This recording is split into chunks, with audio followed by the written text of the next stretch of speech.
Hi, I'm Jeremy Robinson, and this is the 19th hole.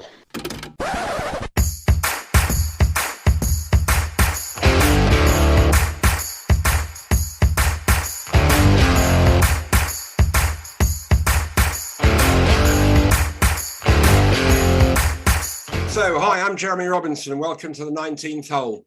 So far, joining me on the podcast, we've had some world-class guests from players, coaches within the world of golf. So today, I'm absolutely delighted and thrilled, actually, to welcome one of my old pals, Gareth Lord. Gareth is known more likely as Lordy to the TV viewers. He's one of the most experienced caddies and one of the most well-known caddies on both the European Tour and the American Tour over the last 25 years. Having caddied for some of the great players such as Henrik Stenson, Justin Rose and Robert Karlsson, amongst others. So, Lordy, thanks a lot, mate, for joining us. It's been a long time, but thanks very much for coming on. No, pleasure, Jerry. Glad to be with you. And so, as I mentioned, you're one of the most respected caddies in the world of golf. And, you know, you've been doing it, well, I can't remember how long you've been doing it. It must be 25 years. But just give us a very brief background on how you got into it. Well, I was teaching pro in Germany, in Munster, for a couple of years, and a good friend of ours, Steve Webster, got on the tour, and he'd been on the tour 2 or 3 years at the time, and I think he'd sacked his caddy, and he said, would I like to caddy in the German Open? I said, I'd love to. Where is it? And it was Sporting Club Berlin, which, as you remember, was a cracking course. Anyway, long story short, I went and did it. He came second. I was like, this is good. Did another one for him, the German Masters, which was very close to where I was in Cologne, and he came fourth. It's probably a bigger tour. Well, it was a bigger tournament at the time, and he was like, go back to work, it's not always like this. So I did another season in Germany. That came to an end, and I was going to do it for a year.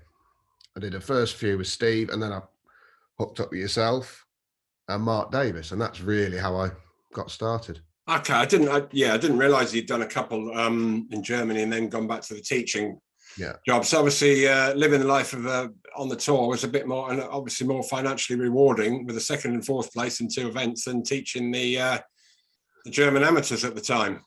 Nothing against German amateurs. No. And they were obviously taught by myself. They were quite remarkable students. Yeah, I'm sure they were. Yeah, it's something I never thought about. I'd always wanted to play, but I wasn't in Germany saving money to try and play. I'd given that up. No, I was going to say you were a good player in your own right, played England boys and played with Lee Westwood, etc. And you know you weren't a mug with a club in your hand. Yeah, but to be truthful, the first week I caddied for Steve, I actually could have played. Right. They couldn't fill the field, and it was John Grant, who you know. He was a referee, now works for St Andrews Links Trust. Yeah, he runs St Andrews Links Trust. Yeah, and he said to me, have you got your clubs? Which I had. Yeah. Would you like to play? And having done a practice round, I declined gracefully. I can see how hard the course was. And truthfully, even I was playing a lot better back than I am now, but I might have made the cut, 5% chance. I may have done. And I realised then how well you guys played, and I didn't, truthfully. So realism kind of helped to make my mind up. Yeah, realism was in there pretty quickly from the beginning then. Yeah, the greens were too fast, the course was too long, and I was like, oh dear. Yeah. I mean, we 68 at your home club. Yeah, we've played a bit of golf, and your stroke does get a bit quick on the old quick greens downhill left to right. Oh, yeah. I mean, I've just come back from a golf trip in Scotland with the boys from Slammers Golf Society, and towards the end on slow greens, there's no follow through at all. It's quite poor. So that's how you kind of got into it. So obviously, you know, as you rightly say, you caddied for Webby from Coventry, and our good pal Mark Davis from Essex, and then myself. And you caddied for me, I think, probably for about a couple of years. We didn't have any high finishes, but we made a lot of cuts, didn't we? I remember one year, did we miss one? Yeah, we did. I think it was something like 23 events or something, and I made like 22 cuts. I think we made them all on the mark because there was a lot of close run things. And that's when I really knew I enjoyed it. Yeah, it wasn't a question of going out. I mean, obviously you're trying to do as good as you can. Yeah, but realistically, we weren't going to win, were you? And that's not being harsh. No. I mean, you knew back then there was there's levels within the tour. I mean, we could come exactly. top 10. I'm not saying that, but it was unlikely we were going to win. Yeah. So it's, but yeah, we had some good times. The one quick story I do remember when you caddied for me. I don't know whether you remember it, but we played with Ricardo Gonzalez, and I think it was in Sardinia. And Ricardo, I mean, as laid man back as you'd ever find. Yeah. And he rolled up on the tee, and he was like 2 or 3 minutes late. And the starter said, "Unfortunately, Ricardo, I'm sorry, but that's a 2-shot penalty." And you're kind of going, God, dude, you think he'd turn up on time? Anyway, about 3 or 4 hours later, he signed for a 67. For 7 under par, and that was with a 2-shot penalty. Yeah, no, I remember it. I mean, I think he got those 2 back in the first 2, so it wasn't. Yeah, it was like it was fantastic. But anyway, yeah. So we had a lot of good times. We had a good finish at the Forest of Arden. I remember when that ball span back in the water in the last round. I was one shot off the lead. I was 1 shot off the lead. I remember making the turn in the last round. Yeah, hit a good shot in the 12th hole, the par 3, and it span back in the water, if you remember rightly. Yeah, no, I don't, par 5. No? Par 5. Sorry, I beg your pardon. Par 5. Yeah. And it was that front right part of the green was always a bit silly. That was it, yeah. It was front right, and it came back in the water. And we were both a bit mortified, really, because it was a good shot, and it was just. No, it was a good shot. I remember that. Yeah, but I remember chipping in on the 18th and winning your mate a few quid. Not that you're a betting man, but he was. No, it was obviously I wouldn't have bet anyway. No. Although it was allowed then, it's not now. But half of Coventry Hersal Golf Club seemed happy that you won your 2-ball. Let's say that. Against Old Corn as well, wasn't it? I believe it was, yeah. You were a nice price. They were very delighted with it. Yeah. So anyway, moving on from me and Webby and Mad Dog. So then we taught you everything you kind of know about caddying. And then how did the Robert Karlsson bag kind of happen, or how did it appear? Well, it was funny because that was really the kind of breakthrough, if you like. That's my bit of luck, if you want to call it, whichever one needs in whatever you do. I was actually going back to teaching. My college roommate, when I was at Tennessee, Chattanooga, his father had bought a course. Right. He was going to run it, and I was going to be kind of head pro, if you wish. Okay. And I was going over in end of July to start August, something like that. So I got the summer still to work. Yeah. And I got a phone call from one of our mates, Martin Travers Kellett Rowley. And he said, I've got a Swedish chap's going to give you a ring. I can't tell the full story, but he said a Swedish chap's going to give you a call. And you'll owe me for the rest of your life, was basically the gist of it. Yeah. Anyway, Robert phoned me and said, I want you to work for me just for this week, and I'm going to do everything. You're literally going to carry the bag. And I said, well, I can do that, mate. It's your choice. You're paying the wages. So anyway, we did that. We missed the cut. So I thought, well, that's that. You know, he wrote me a check. Very nice. And he said, I'd like you to caddy for me. And I said, well, I'd like to caddy for you. We got on. You could tell that pretty much straight away. Lovely bloke. Lovely guy. Yeah, lovely man, Robert. Yeah. I'm still in touch with him now. Yeah. I said, Robert, if I agree to do this, you can't sack me in 3 months because I'm going to turn down a good opportunity in America. Yeah. And he said, I definitely won't sack you in 3 months. I said, well, that's good. He said, I'm not playing for the next 4. They were having the birth of their second child and he was going to take time off. And so we agreed to it. And then the first year, he was exempt anyway, but he kept his card by holding a monster putt on the Friday in Madrid. Which actually knocked out Jared Mosley. Right. He then became the first man out. Yeah. So we didn't do great the first year. The second year, I want to say he was about 20th in the order of merit. Yeah. And then the next year, we're off to the race. He could have won it going into Valderrama, became 4th. Yeah. And he'd cracked the top 50. And that was certainly my bit of luck, if you like. Yeah. So how many, through the career with Karlsson, how many wins did you have with him? That's a good question. I should have written this down. Well, there you go. You see, I mean, no, it's not 100, obviously, but I would say 10. Okay, right. Good amount of wins. Yeah, I would say 10. I always remember you saying, because obviously, was Karlsson the first bag you had at the Ryder Cup? Was that the first Ryder Cup? Yes. Yeah, 06 we did. Yeah, and I remember you telling me that because Karlsson played it, and that was at in Ireland, wasn't it? The K Club. K Club, yeah. Yeah, and I remember you saying because he played against Woods, didn't he, in the singles? Yeah. Yeah, and I remember you saying that Woods beat him like 3-2 or whatever, but you felt deep down in your heart when Woods was in his prime then, he was kind of just like, it was just like a friendly game to Tiger. He was going to beat him whatever was needed, Tiger produce it. It was the incident when Stevie Williams dropped his 9-iron in the pond on the 7th. Right. And it was nip and tuck till about then. And I remember the night before, I knew Robert was going to get put number 4. Yeah. And he'd just beaten Jim Furyk the week before in the World Match Play at Wentworth. At the time was world number 2. Yeah. So he played nicely. We played the 2 4-balls and he played lovely. He got 2 halves with Paul Casey and they were both quality and halves were the right results. Excuse me. And I thought, when we pulled the numbers out and you were matching up the sheets, and I'm like, Christ, he's got Tiger Woods. This will be interesting. But Rob birdied the first. We went 1 up, and it was cool. And then it was almost just, I think Rob followed him in on the 11th to stay 1 down. Yeah. And then Tiger didn't say a word, and that was the end of that. Yeah. So I remember you saying to me, it just like it was all quite jolly till then, and then and then like when Tiger needed to, he was bang, bang, bang. Thanks for the game. Yeah. So it was obviously great times caddying for Karlsson, and as we both know, you know more than me, but a gentleman, really. Absolutely. I was in touch with him yesterday as it happened. Yeah. See how he went along, and no, he's a lovely man. I was at King's Barnes on Thursday, Friday this week. Yeah.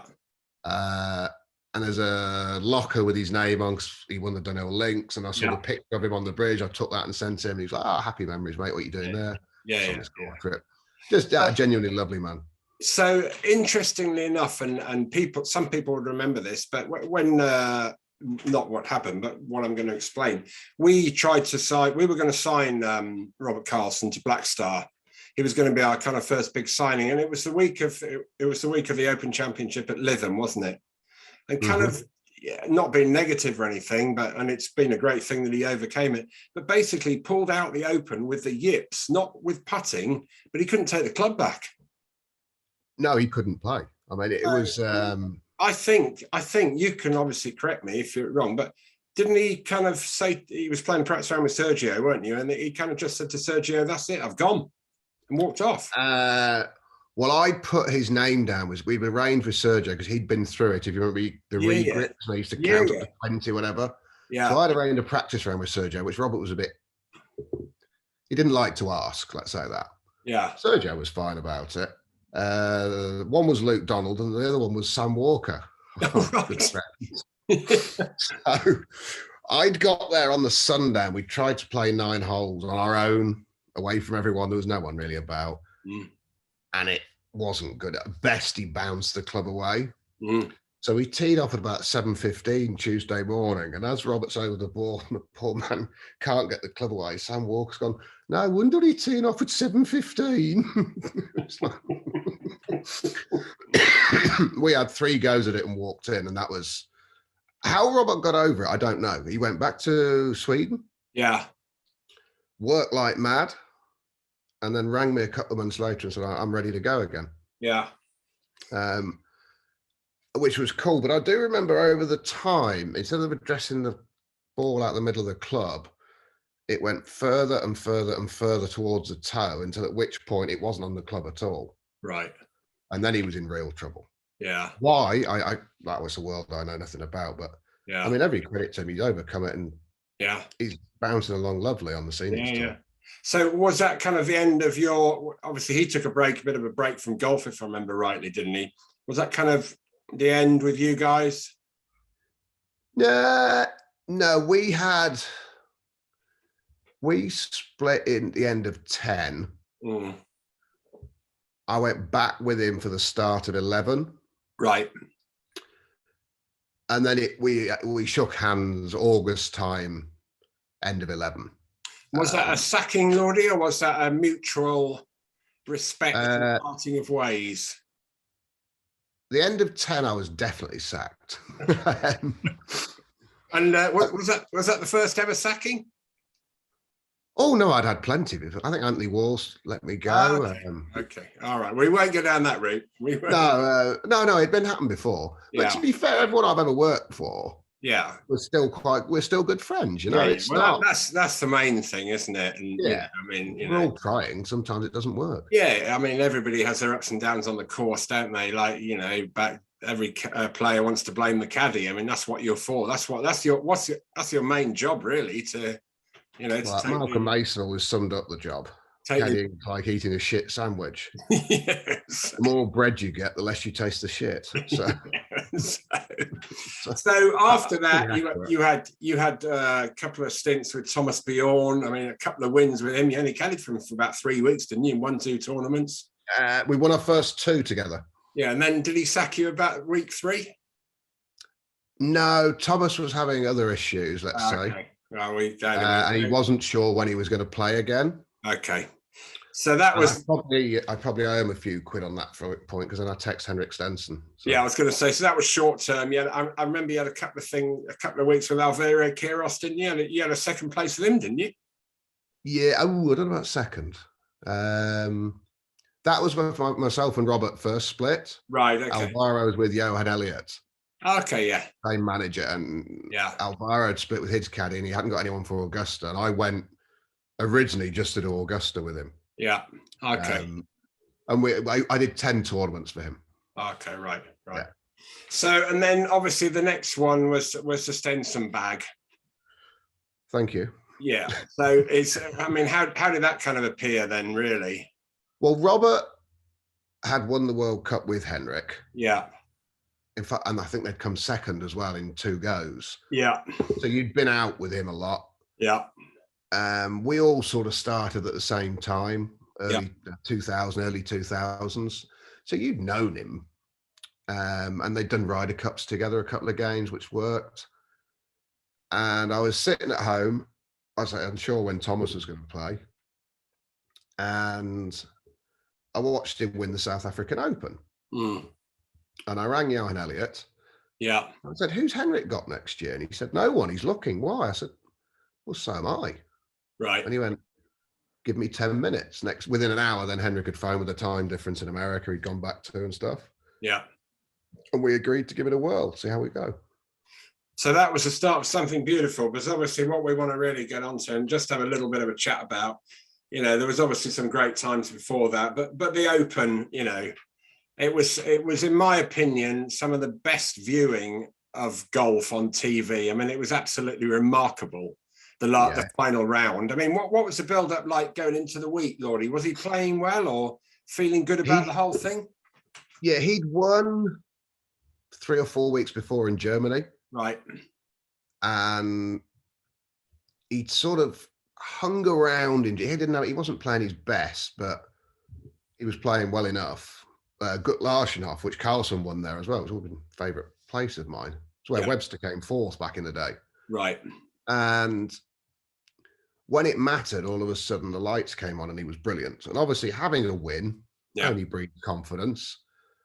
I wasn't predicting he's going to break every record in the R&A book, but having the backup of a win and hitting the shots at the right time and doing it is fantastic, especially when it's such a fresh memory. Yeah.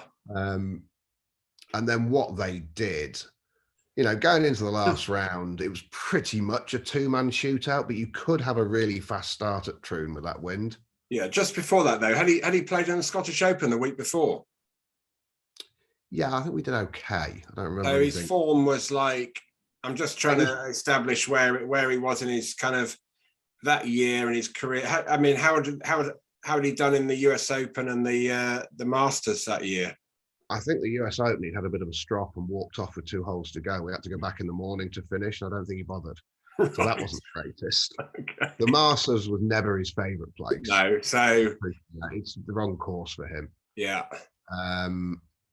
The run up to that, so if you go 13, 14, 15, he's had some wonderful major form. I mean, you were saying at the time, if he was to win a major, no one would be that surprised. No. I'm just trying to establish what the kind of form was. Yeah, I mean, I think it's one of those, I reckon he came about 12th and didn't putt great, which, for him was... Yeah. But he was one of the best, I mean, it clearly was, he was one of the best players in the world at the time. And as you say, 12th at the Scottish Open was for someone like me, I would have been jumping up and down. But obviously for him, it was like, you know, he was he's a fantastic player and the I mean, I think we had powers. Yeah, I think we had something like 4 to 5 years entrenched in the top 10 in the world. Yeah. So, you know, he was a world class. He's a world class player. So anyway, so you get to the Open and the first 3 rounds. First 3 rounds. People aren't too. We just want to hear about what the last round was like. As I say, watching on the TV, it was incredible. And my memory serves me right. He bogeyed the first, didn't he? He did. Yeah, we went with a little A-time. I'll never forget it. And he really, literally just touched it. And I'm like, oh dear, that's not that little. Yeah. We're right at the front of the green. Yeah. Mickelson holds it. Yeah. We 3-putt, Mickelson holds it. And I'm like, oh Christ, what a start. For him, good. For us, not so good. So going on to the second tee, I can't remember. Sorry, what position were they in now? Were they tied for the lead then, or was? I think they'd flipped. Yeah, I thought I was going to say, did they flip? I think they'd flipped. I think Henrik was 1 ahead, and now he's 1 behind. Yeah. So what was the kind of, any words spoken or not, or just? No, I could. He was in such a good mental state, and I know where people talk about this when they win. Yeah. Nothing really rattled him. If he'd have been a little bit miserable, that could have been. Well, it's a poor start at best, but that could have really shaken him. Yeah. But I just said to him, I goes, were you happy with the 8-iron there? He said, oh, I hit it far too soft, mate. Yeah. And I'm like, oh, okay, cool. So he's like, don't worry about that. Yeah. And then he hadn't missed the shot. He just didn't hit it hard enough. No. It wasn't like he misstruck it or anything. Yeah. And then he literally didn't miss a shot from there. So, but I could just sense that there was no panic, let's say that. So he was really at the height of his powers then, because if he was leading the Open by a shot, bogey the first, you're saying that he didn't really seem that bothered about it. He wasn't nervous. No, so I mean, it was always when Henrik, if he didn't win a tournament, it's not because he was too nervous. No, it's just because he didn't win. Yeah. In fact, I always say whenever he's there or thereabouts, and it was the same with Rose, they get better. Yeah, well, Faldo used to be like that, didn't he, in his day? You know, when they love it. Under the pressure, these top players, not just golfers but sportsmen, etc. They just seem to get better when the pressure's on. Yeah, no, and they genuinely, I always say they'd be gladiators back in the day. Yeah, because they love it. Yeah, so he bogeyed the first. So just take us through it, quite briefly. We don't need a shot-by-shot description of every hole. We'd be here all night otherwise. But it was a tremendous. They both played unbelievably well, didn't they? Yeah, I mean, I'd never really watched it. Obviously, I'd seen highlights, and obviously, because during lockdown, Sky were rerunning as live sporting events, not just a golf. Yeah. And 1 week, Troon was on, so I sat there Thursday, Friday, Saturday, Sunday, and watched the lot. Oh right, okay, yeah. I'd never seen it live. Yeah. And I'd only seen Mickelson and Henrik all weekend. Yeah. And I was watching other people play, and I was like, yeah, it really was quite hard still. I mean, it's because I didn't see that. All I saw was just rockets straight down the middle and beautiful iron shots at the flag. Yeah. It was, going the second. Henrik hit a really good drive on the second or the third with his driver. Yeah. And then I was like, he wouldn't even have pulled it out unless he fancied it. There's certain spots we're trying to hit to. Well, he's trying to drive the green. All of a sudden, bang, he does it. Mm-hmm. That's a good sign from our standpoint. And then through the 6th, nobody else had made a fast start, and these guys were both 2 or 3 under. Yeah. So now it was certainly a 2-man tournament. I mean, they were literally 10 shots ahead or whatever. Yeah. Do you think that made it a little bit easier for them both to press on? It was literally it was match play situation, wasn't it? I think it was pure match play from there because and then, Phil's one of the all-time greats. Yeah. He's not going to back down, as you know. That's the way he plays the game anyway. He won't, because it's Sunday of a major. He's more likely to take everything on. And it was just toe-to-toe all the way around, really. So it must have been an amazing thing to actually be involved in it, obviously trying to help him, but it must have been an amazing thing to be inside the ropes, watching history, really, because there were certain records that were broken. They might never be matched. Yeah, I mean, you don't know about these records when you're in the No, you're not thinking about it. But through 12 holes, you knew it was something special. Yeah. And in a funny way, I actually hope one of them won it. Yeah. Not one lost it. Yeah. Obviously, I hope Henrik won it. Yeah. But I wanted him to win it, not Mickelson to have a bad hole. And then it was the way it worked out couldn't have been better for us. And Phil didn't lose, he just didn't win. Yeah. And Henrik had 10 birdies. That helps. Yeah. I mean, correct me if I'm wrong, but Mickelson was one behind, shot 65 the last round. Yeah. Something like that. 66. Henrik was 63. Yeah. And that's right. 3 or 4. Yeah, that's right. Yeah, but didn't Mickelson start one behind, shoot 65, and he ended up losing by 3 or 4, as you say? I think he lost by 4. Yeah, so we were 2 ahead going down the. No, I think he lost by 3. I think you're correct. Yeah. We were 2 ahead going down the last, which should be all right, but you never know. Yeah. And then Henrik held that beautiful putt on the last. Yeah, so it was just an amazing thing to watch, and from your point of view, it must have been an amazing thing to be involved in, and something that you'll remember the rest of the days. The highlight of your career caddying, do you think? You're going to do well. You're going to do well to beat that. Let me tell you. FedEx wasn't bad. No, well, from your point of view, financially, the FedEx was probably better, but when you 6.5 times better, roughly, if I remember right. But there you go. No.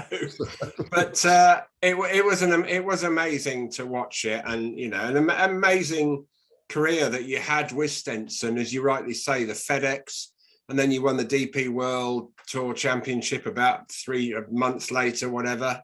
So he's the only man ever to win both the FedEx, and Race to Dubai in a year. I mean, that was 13, but he also won it in 16. Yeah, I mean, it's just fantastic. You can't, to win the money list, if you like, as we used to call them. Yeah.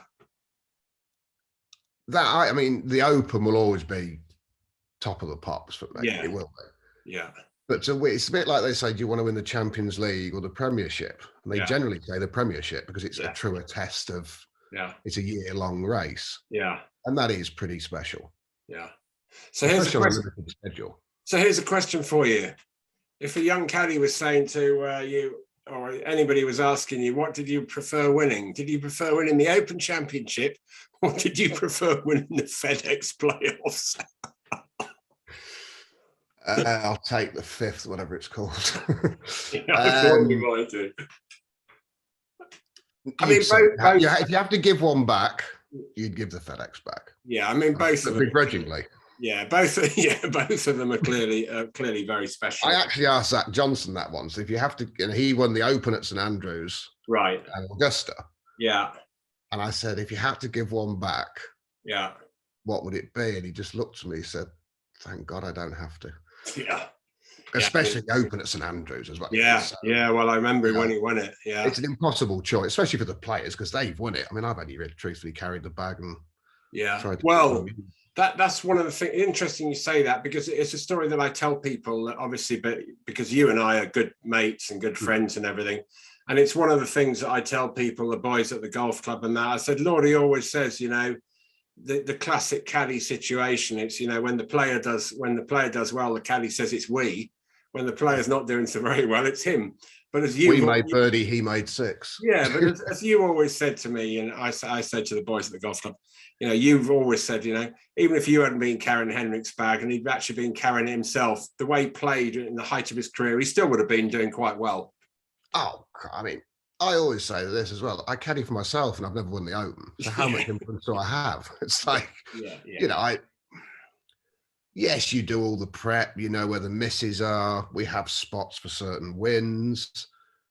But ultimately, it's you boys have to execute the shot. You have the best information in the world, and you hit a poor shot, it doesn't matter. So, we have an input. What percentage that is, Jerry, you could always argue, but it's not that big. Well, I think it probably differs with different players, doesn't it? Some of them you would know a lot more than me, but some players like to rely on the caddy a lot more than the others. And the classic example is, reading the greens, isn't it? Some players just prefer to read the greens themselves, and some like the caddies all over the place. And I mean, Henrik knows better than to ask me on Bermuda greens to read the green. I'm not very good at it. Yeah. On bent grass, I can structure a decent opinion. Yeah.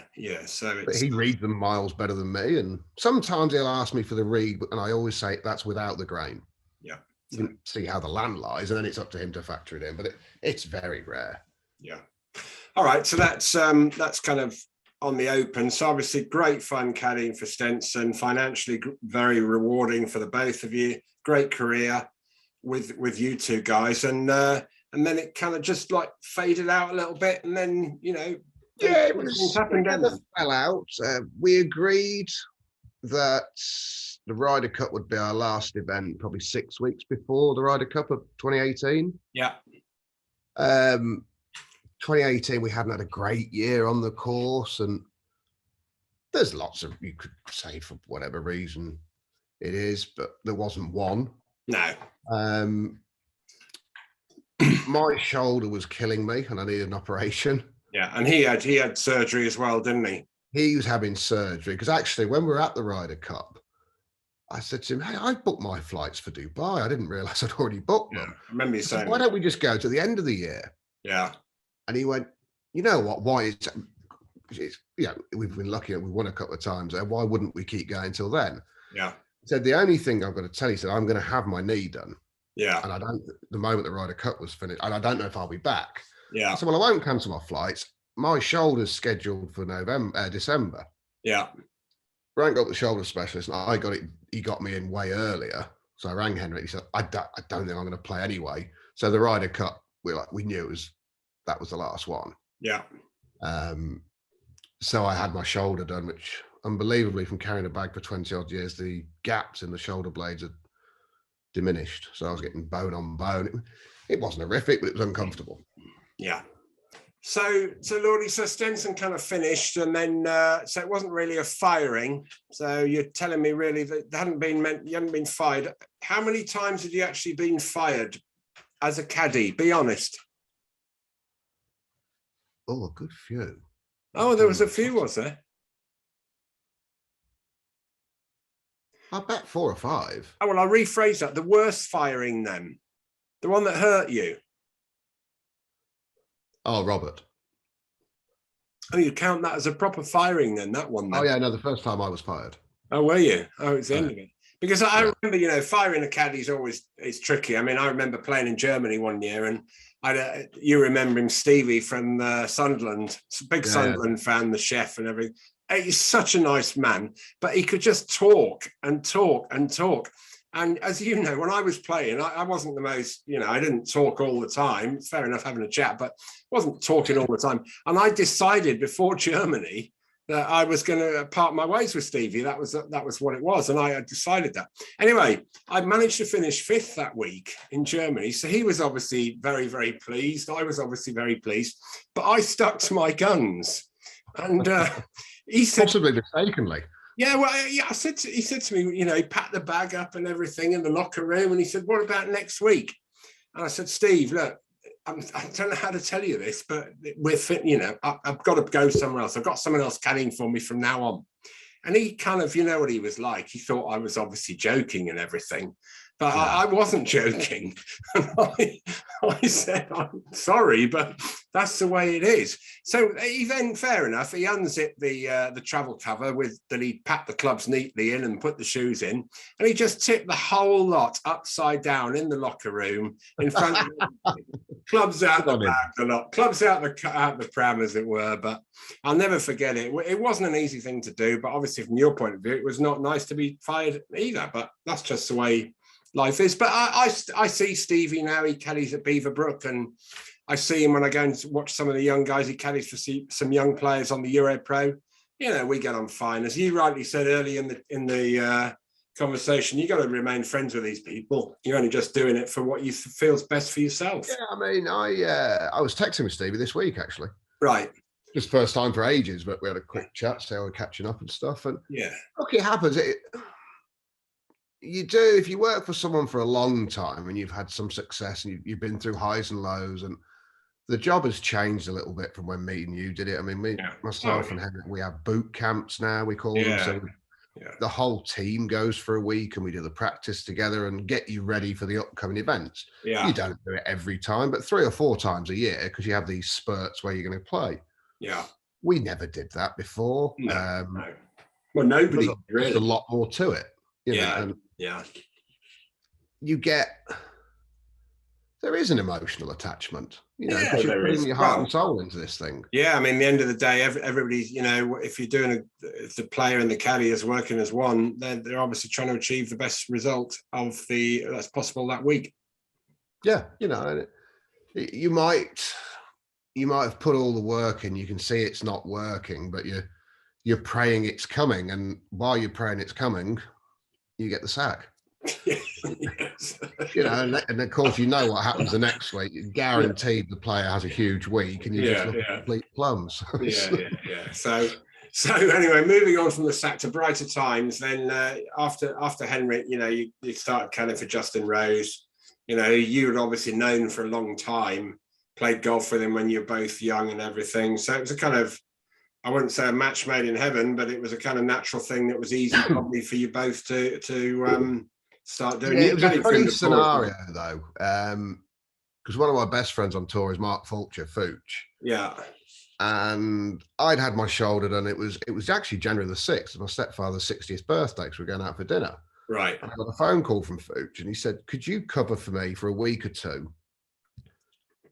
Ironically, this topic is on the one he wanted me to do was Saudi. Right. Rose was playing a couple of tournaments in America, then going to Saudi. Yeah. And I said, "Mate, I have no idea. I mean, my shoulder, I was still in a sling in effect. I hadn't even picked anything up, never mind a golf bag." I said, "But what I'll do, I'm out for dinner now. When I get back home in the morning, I'll get my carry bag out. Yeah. See if I can pick that up." He said, "Well, if you need a carry bag, he's not against it, so don't worry." Anyway, then Fucci's problems are a bit deeper. Yeah. He first thought, and he had to go in for heart surgery. Yeah. Which made my shoulder look pretty lame. Yeah. So he was out for a period of time. We knew it was months, we didn't know how long. Yeah. I then went up to the local golf club and walked. I didn't play. I had no chance of playing. I walked around 9 holes. Yeah. Actually caddied for a friend just for a bit of, just see if I could do it. It was sore, but I spoke to the surgeon. He said, "You're not going to hurt it." He said, you might get some pain. He said, "But it's bones. You're not going to mess them up by carrying it." But I had to switch shoulders and whatever. So yeah, I said, "Yeah, I can start with Justin." We did a boot camp, ironically, in Palm Springs. Right. 4 or 5 days. Played the Amex Pro-Am tournament. Then went to Torrey Pines and then went to Saudi. Yeah. And at Torrey Pines was a win, wasn't it? Yeah, he won, which was that was pretty cool actually. Because I actually caddied for him when he first turned pro, and I had 6 of his 20-odd missed cuts. Did you? Well, that's going back. I remember when he turned pro, and it was 21 cuts in a row missed, wasn't it? Yeah, I had 6 of them. Did you? Because I remember him not going backwards, but he started at the Dutch Open, didn't he? And they were all chucking roses at him. It was a week after the Open. I remember it. Yeah, he was. He really struggled, to be fair to him. Yeah. And he was at the time, he was getting worse. Then I caddied for him at the end of that year. Yeah. And he got it back. Yeah. But he showed great, I mean, talk about Karlsson getting over, taking the club back. Justin Rose showed great mental ability at that age to pull through. I mean, he was getting invites all the time, and probably, you know, it was almost like some weeks I remember him turning up and he was almost like, "I don't really want to be here." Yeah, I don't know. I mean, look, you'd have to speak to Justin. I've never really spoke to him about it, but maybe he might have done it a bit differently second time, but you don't get a second chance, do you? So no. He had the starts. He just nearly won the Open. Yeah. Why wouldn't you play? You could argue at the time. You know, he's just had a couple of bad weeks. Yeah. Just so, I mean, let's just say this. I don't think in the long run it hurt him. No, it probably didn't. It probably made him stronger. I mean, obviously his dad passed away, etc. But I mean, to miss 21 cuts in a row at that age, and then to carry on and have the career he's had, it was just, is amazing. I think world number one would seem a long way off at that point, I would say. Yeah, it would do. So that was, you caddied for Justin for, how long did he caddy for Justin for? 2 years. 2 years. So, and talking about world number one, so was there another world number one you've caddied for? Because I do remember a story that you caddied for Luke Donald for not very many weeks, but that was a bit of a result for you, wasn't it, going back? Yeah, I did. John McLaren got married. I mean, this isn't, you talk about being in the right place at the right time. This wasn't luck. This is unbelievable story. So we're at John McLaren's wedding, and we're watching the TV, and Luke, he's trying to win. They had a money list and a Fedex at the time. Yeah. So he was trying to win the money list. It was still quite a prestigious thing to do, as you can imagine. Yeah. And as we're at the wedding on the Saturday night, Webb Simpson, who's his closest rival, is storming up the leaderboard to such a point that now the last one was Disney, which was the following week. Luke had to enter. Yeah. To defend his position. Yeah. John was going on honeymoon. So obviously he couldn't do it. Yeah. So at this point, we'd had a few as well. It was about 9, 10 o'clock at night. And it was somehow decided I'd go. At the time I was caddying for Thomas. Right. So I had to ring Thomas and just check with him. He's like, of course, no problems. And Thomas wasn't playing, so it wasn't. Oh, okay. Yeah. But I said, look, I'll still be in Spain the following week. Yeah. But I won't be there till Tuesday, I don't believe, because you couldn't get there from Orlando, whatever. He's like, no, go and have fun. And long story short, Luke birdied the first 6 holes on the back nine and won the tournament. Yeah. Whilst playing with Webb Simpson. Oh, he was playing with him, was he? Oh, yeah. Was he? I didn't realise that. I thought Webb Simpson wasn't playing in the. It wasn't. Oh no, they played. Yeah, they played together. And subsequently he won the tournament and he won the money list, didn't he? Yeah, and I caddied 1 round for him again. This is actually at the Open when Robert pulled out at Lytham. Right. John, couple of 3 years later, expecting his first child. Got the phone call Wednesday night. Robert had pulled out Tuesday. They asked me to stick around just in case baby was imminent. And I caddied the first round for Luke, who was still world number one at the time. So I wandered to the range. I was like, what? And he played lovely. So I've done 5 rounds for Lukey. So we're unbeaten. You basically caddied for 1 tournament for him and he won that tournament. And obviously a mega important tournament. And yeah, I mean, it was a nice, to win a money list, like I said earlier, I think it's pretty special. Oh, yeah. So, again, Luke he was, at the time, it was quite easy to caddy for. You just put him on the green and he hold it. Well, this is going to be one of the couple of questions before we get on to 1 or 2 things of what's happening with golf in the future and ask for a couple of your tips for the Open, etc., etc. But as in, who was the easiest player to caddy for, apart from my good self, obviously? The easiest? Yeah, Christ, the easiest. I never get asked that question. It's always the hardest. Yeah. Well, you're certainly in the frame, Jerry, thinking about it. Henrik, I think any of the superstars that I've been lucky enough to work for playing well. Yeah. It's pretty easy. Yeah. Because as in they're playing so well. Their control of the ball. Yeah. And their senses are heightened. Yeah. And Henrik would be very honest. If it's a smash with a 7-iron or a smooth 6, both are correct. Yeah. We're trying to get it to. We're not trying to hit this stiff now. We're trying to get it to 30 feet. Yeah. I just don't see the other one. I'll do this. Thank you. And that was it. If he's unsure of his swing, and some days we only have the hitting it really hard, and some days we only have it where he's better taking some off. He doesn't know that sometimes. No. And you'll hit a hard one that comes up miles short because he doesn't hit it very well, and you could be in the water, you could be anywhere. That can get tricky, and choice words may be spoken. That's not just with Henrik, that's with anyone. No, I agree. But I would say the better the player, the better they're playing, the easier it gets. Conversely, when the better player is not playing so well, the harder it gets. So that was going to be the next question: is who is the hardest player? Thomas Bjorn. Thomas, and who's the most violent player you've caddied for? Oh, no, I've never received actual beatings. No, no. As in someone who can get quite hot under the collar when playing.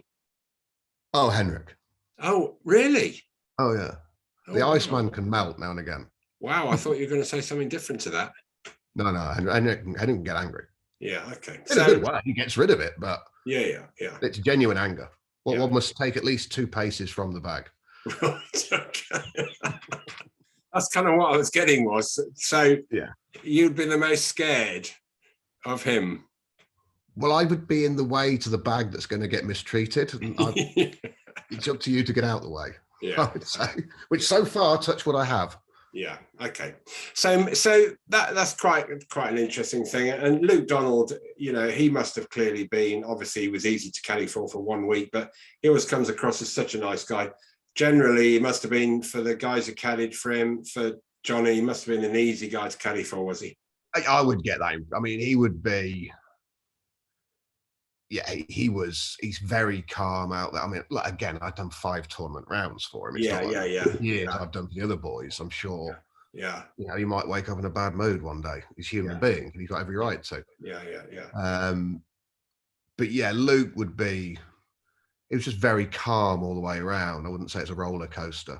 No. Okay. Unlike Mark Davis, which could have highs and lows, as we know. As we know, yeah. So before we move on to Ryder Cup captaincy and Saudi golf for possible involvement, if you were someone asked me to ask you this question. Okay. If you were a top 10 player in the world at the whatever time it would be, who would you like on your bag?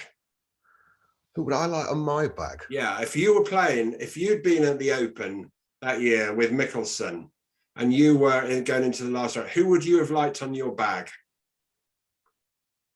I mean, there's a lot of really good caddies. You could chuck a player in there if you wanted. Sergio Garcia. What, as your caddy? Serious? Yeah. The way he reads golf, I just think is phenomenal. Wow. I mean, you're playing against him. Yeah. For example, the ball's gone 5 yards off the club and he'll say, go, get down, get left, because he knows he can hear by the strike where it's going. Wow. So, yeah. I think of the players, he would be the best caddy. Yeah. He just sees the game and he's a phenomenal player. Of course he is. Yeah.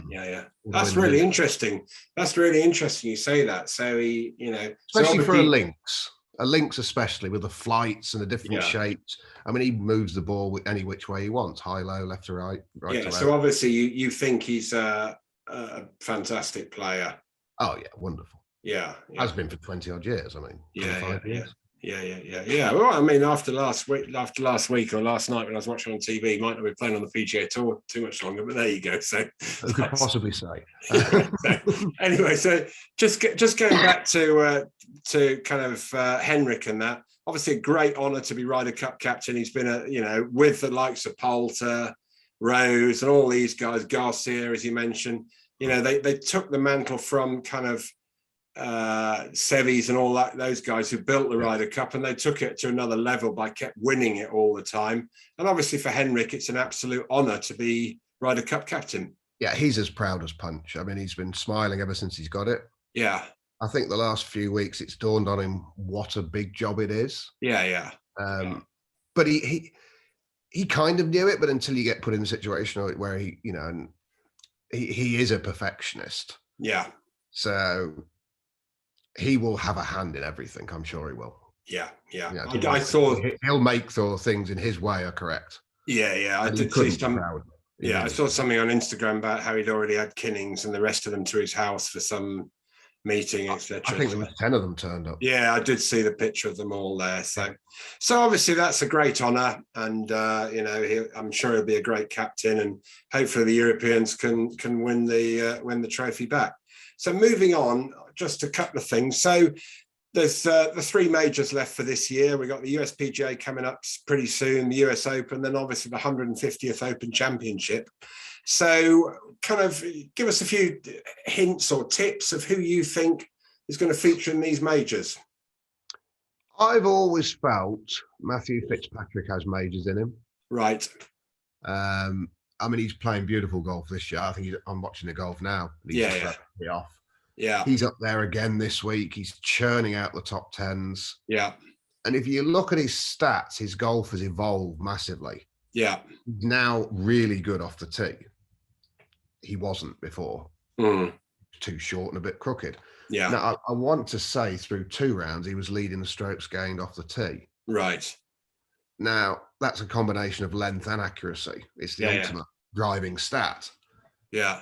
You know, if he does that in a major week and puts how he can do, he will be close. No question. And he's another one, he likes it when he's there. Any Southern Hills specialists? Sorry, USPJs at Southern Hills in Oklahoma, Tulsa, Oklahoma. Have you been around that course? I was there for the last one, the hottest major on record, officially. Right. You want to be fit. Yeah. That's a certain time. Now, I know it's a different time of year. We were there in August last time, so maybe it's not quite hot. But I remember it was a good test of golf. It was super long. I'd imagine they've lengthened it. I heard they've changed bits as well. Yeah. So until we get there, I don't know exactly what they've changed. Yeah. It's your classic USPGA course. Yeah. I mean, Tiger won last time, but he won most of them back then. Yeah. So Matt Fitzpatrick then's one to be looked out for from your point of view. Yeah. Especially from a European standpoint. I think he'll do it one day. Yeah. And then who's your pick for obviously the Open at St Andrews this year is going to be mega and 150th edition, etc. I mean, I see even the stands down by the 18th green have got 150th written on the seats and everything. So they're going to make the R&A do put on great tournaments these days, not just at the Open, all the way through for boys and youths, etc. So who's your pick for apart from your man, who's your pick who's going to win the Open this year? Well, let's see who's banned and who's not. That could change it. We're going to get onto that in a minute, but let's say they're not. Let's say they're not banned. A full card. Tiger Woods. So you're going Fitzpatrick for Southern Hills. Who are you going for the US Open? John Rahm. John Rahm. Yeah, well, can't. I mean, every event now. He's such a great player, isn't he? He's got the full. He's a fantastic player. Yeah, so you're going Fitzpatrick, John Rahm, and then Tiger Woods. The ultimate story, Tiger Woods. Well, I was going to say, talk about comebacks, Tiger Woods. I mean, he's already said it's his favourite course, etc., hasn't he? I mean, the last one to win the Masters was some comeback, but this one topped that. You honestly think I was at the Masters this year, and with Paul Casey, who sadly couldn't play. Yeah. And Tiger was close to us in the draw, so I was watching him hit a few. Yeah. It doesn't look any different to me to the heyday, so. You honestly think he could win the Open at St Andrews, then, do you? If he can walk round, he can win it because the golf's there. Yeah, I mean, the course is flat, as everybody knows, or people have been there. You know, as a major championship walk, it's not going to get any flatter. Now, if that is a factor, which it appears to be for him, but let's hope he gets his leg in full working order again. But it seems to be, and he says, the golf is not the problem. Yeah. It's the walking. Now, to try and win a major on a bad leg. Yeah. I watched him do it in 2008. Yeah. Torrey Pines, we played on the Saturday with him. And there's no question his knee was in bits. Yeah. And he won that. So I'm not no medic, but if anyone can, it's him. Yeah, I mean, he looked to be struggling, didn't he, at the last round at Augusta walking, but saying that his golf is, as you rightly say, his golf swing, watching him on the range, because the coverage is so great now, you can watch on the range and everywhere else. But, I mean, his swing just looked pure as anything, didn't it, really? Yeah, no, I heard him hitting the ball on the strike was phenomenal again. So, and plus, it's Tiger Woods. When he gets close, it's different out there. So basically, every pundit in golf is saying how good the young Americans are, but you've gone for Fitzpatrick, Rahm, and an old American for the next 3 majors. So there you go. Yeah, I used to say I'm biased. So there you go. So finally, I've got to ask you this question because obviously it's right at the top of the everybody's thoughts at the moment. The Asian Tour, the Saudis, Greg Norman. Players getting banned and last night, as we were talking about before, Rich Beam probably talking, in my opinion, a lot of sense. I mean, in my opinion, I asked David Ledbetter what he thought about this. I've asked Steve Richardson, Paul Way, our mate Dave Lynn, you know, and Linny was sensible on that one as well. And Linny would have gone. Linny would have gone. You and I both know that. But yeah, well, he's already sent them a tweet saying he'd play for a tenner. But anyway, outside of that, everybody seems to say that there's room for these kind of things, and it'll be good for the good of the game, and the money might filter down to lower events. I mean, I remember when the World Championship events first started, which ironically was to stop Greg Norman creating a World Golf Tour years ago. I remember that, yeah. And Ken Schofield, who was the CEO of the European Tour, he said, well, it'll drag up the smaller tournaments, prize money-wise. So, which it did. Which it did. He was right. Yeah, I mean, at the time, I thought he was wrong, but looking back, he was right. So, you know, in your opinion, and you know these top players better than a lot of people do, you know, they all say, no, we're not going to play, we're not going to play. But in a few weeks' time, when they all see the first player, the first prize getting $4 million, one or two of them might start thinking, I want a bit of this. Yeah, I would liken it to the senior tour. Yeah. Virtually every world-class player I've ever known says they're never going to do it. Yeah. And all but a handful always play. Yeah. They're like, why wouldn't they? They still want to be competitive. Yeah. But I mean, this is life-changing money. I mean, you're looking at 3 times the average purse, I think, is on the PGA Tour. Yeah, well, 48 not every week. Yeah, 48 players, shotgun start, 3 rounds, and the guys who are kind of, you know, play a smaller schedule. It's got to be perfect for them, especially if they're not banned from the majors. Yeah, I mean, this is what's going to be between now and Christmas. I think we'll get all the answers. Yeah, I think it's a certainty there will be court cases. Yeah, on both sides, it'll be both tours or whoever it is. But ultimately, this is where I fail to understand. If you do your 15 for the PGA Tour, and what is it, 4 for the European Tour? Yeah, something like that. 4, That's 19. Yeah.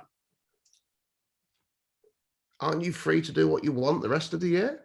Well, they say not, and we'll see. It'll be in court. But this is the thing. I mean, you can't make the rules up as you go along, can you?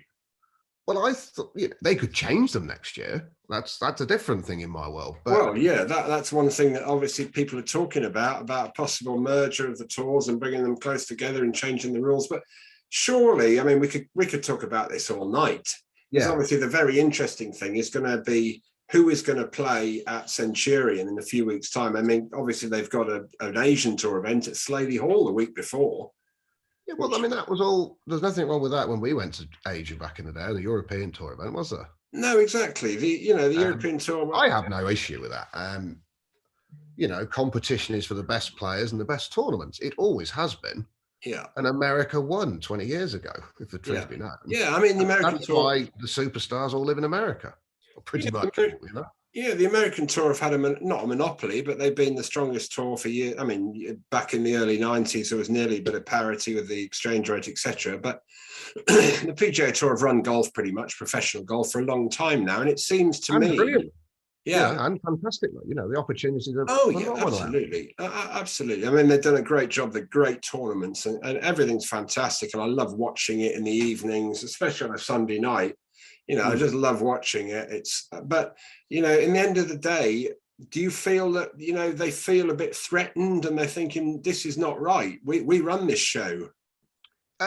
These people mean business, clearly, don't they? Yeah, they're not going anywhere. No, that's the thing. So if they didn't care that much, they'd have gone by now. No, and as Rich Beam faced hurdles, and they've just said, "Okay, we'll do this, and we'll do this, we'll do this." Yeah. I spoke to a prominent agent. I won't say who it was a few weeks ago, and obviously we know there's some names in the press, and some of the guys have said, "Yeah, I've asked for a release." People can look that up if they want. I mean, I think Sergio's going to play after. After last night. Yeah, it sounds like he is. So, I'll text him. Let's see. I find it hard to see, and I spoke to you saying, I said, if these guys are still doing this in 10 years, do you think it will be the prominent tour on earth? And he said, it won't take 10. they see that they're in, and from what I understand, it's 8 tournaments this year. There'll be a minimum of 10 next year, and then you'll see the full format of the 14 events, 12 4-man teams that will stick for the year, more of the F1 type product. Yeah. It's going to be tough to say no. Yeah. Now, the problem you have is, of course, the majors are all individual entities. Yeah. If everyone was banned from the majors, again, I don't know how they do it, but if they were, that would make some people say no. Yeah. It would also, some people would say, well, who cares? Yeah, but also, Lordy, don't you think if it gets down to the case of players getting banned from the majors, it's just not a good thing for professional golf? Because people no one's winning. Nobody's winning, and the players are still making vast amounts of money. But the majors, even the Masters, which is an amazing tournament, etc., they've got to. They need the best players in the world to keep those tournaments at the top of the game. Absolutely. Their TV deals and their whole year runs off those weeks. If their income drops, that will certainly raise it. As the same with the Open Championship, they've got some big worldwide companies who are sponsors of the Open.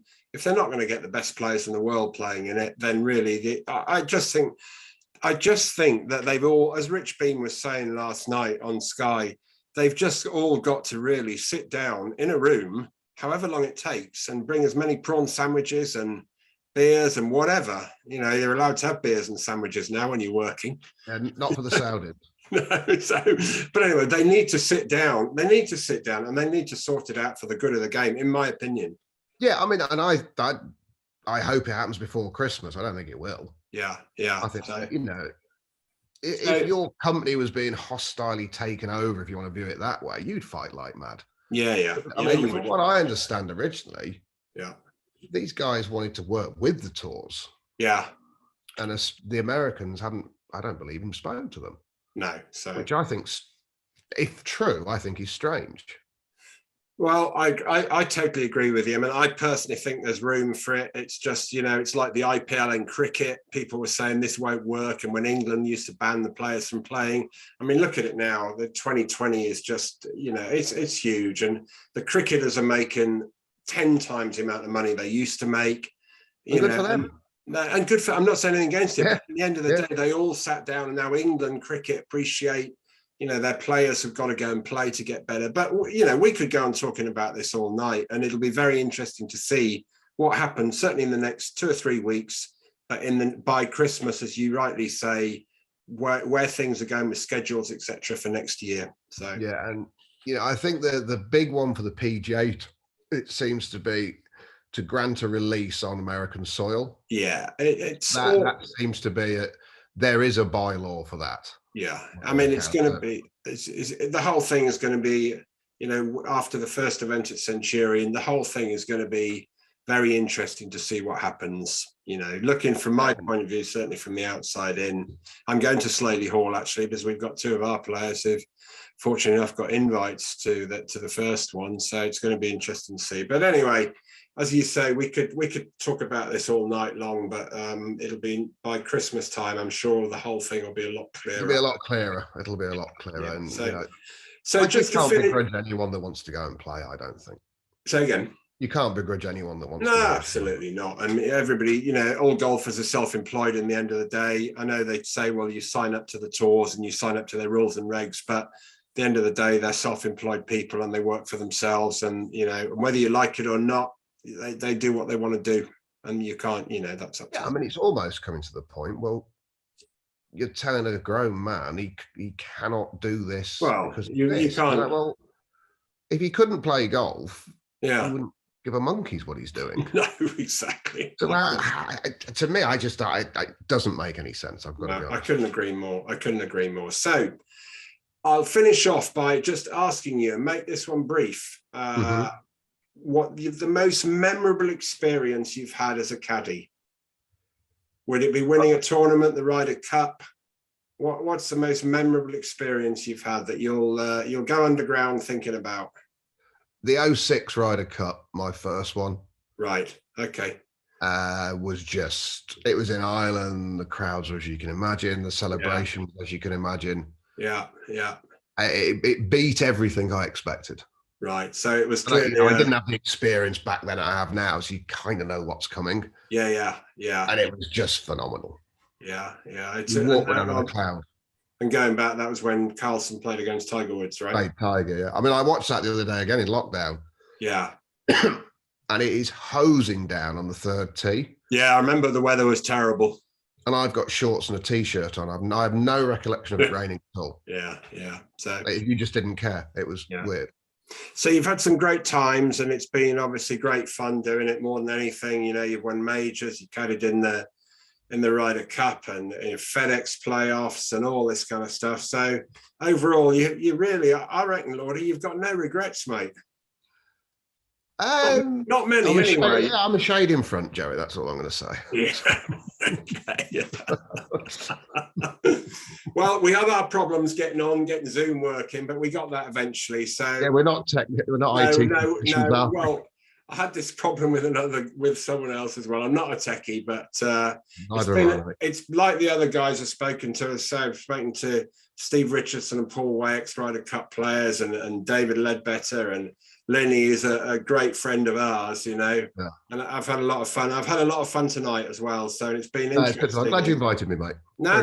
It's been interesting, and I'm sure to the people listening, it's been enthralling. And the one thing I was amazed about was when you said that you would have Sergio Garcia caddying for you. So you obviously, I just think he reads the game phenomenally. Yeah, it's amazing. You know what? That was an amazing answer. That was. So, but anyway, thanks a lot, mate. And it'd be nice to tell him what to do. Yeah, it would. So, all right, okay. Cheers, Jerry. Yeah, thanks a lot, Lordy.